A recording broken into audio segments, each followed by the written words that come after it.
आज माझ्या आयुषचा बड्डे होता 21 डिसेंबर आणि आज आम्ही निघालो होतो पुण्याला. तर पुण्याला हे कारण होतं की आता दर महिन्यालाच मला जावं लागते. तुम्हाला पण माहिती आहे आमच्या आत्यांचा महिना होता 21 डिसेंबरला आणि नेमकं मागच्या महिन्यात पण असंच झालं. सार्थकचा बड्डे 21 नोव्हेंबरला आणि त्याच दिवशी आत्याचा महिना आला होता आणि यावेळेस पण असंच झालं. आता 21 डिसेंबरला आयुषचा बड्डे आणि त्या दिवशी पण महिना आला आहे. त्याच्यामुळे मग त्याला सोबत घेऊन गेले. म्हटलं चल म्हणजे आपण पटकन जाऊन येऊ, जास्त वेळ काही थांबायचं नाही. तर येतच नव्हता पण जबरदस्ती मी त्याला घेऊन गेले होते माझ्यासोबत, कारण मला PMTचा प्रवास एकटीने करायला खूप कंटाळा येतो ना त्याच्यामुळं. तर गेलो. तर थोडासा स्वयंपाक बाकी होता कारण रविवार असलं की सगळं काही निवांतच असतं. तसं तर माझंही जाणं लेटच झालं होतं. तशी तर मी तिच्या घरी 10 वाजता जात असते महिना असेल त्या दिवशी, पण आज मात्र मला 12:30 झाले होते तिच्या घरी पोचायला.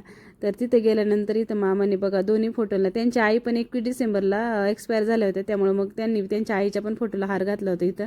आणि आत्याचा महिन्यात पण तिथीप्रमाणे होता त्याच्यामुळे तो योगायोग आला होता, त्याच्यामुळे दोन्ही फोटोला इथं हार घातले.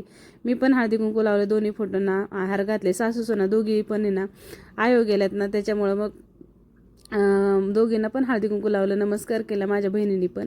आणि मग जेवणाचं ताट बनवलं कारण मी जेवल्याशिवाय त्यांना कोणाला जेवता येत नाही त्याच्यामुळं. मग आता इथं मी जेवण करत होते आणि जेवणामध्ये आज तिने छोले, पुरी, वरण भात, श्रीखंड, ढोकळा, बुंदी असं बरंच काय काय पदार्थ होते आज जेवणामध्ये. तर छान असं जेवण केलं. माझ्यानंतर आहे ना सगळ्यांनी बाकीच्या राहिलेल्यांनी जेवण केलं आणि जास्त वेळ काही थांबले नाही कारण घरी येऊन मला दादा आणि आयुषच्या बड्डेचं पण नियोजन करायचं होतं.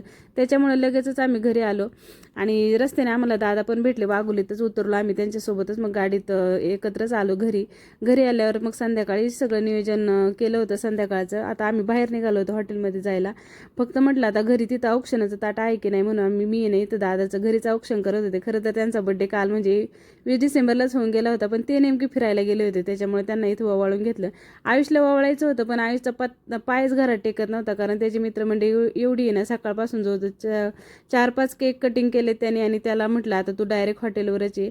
तर काय कसं नियोजन केलं ते उद्याच्या व्हिडिओमध्ये तुम्हाला पाहायला भेटेलच, त्यामुळे उद्याचा व्हिडिओ नक्की पहा. चला मग.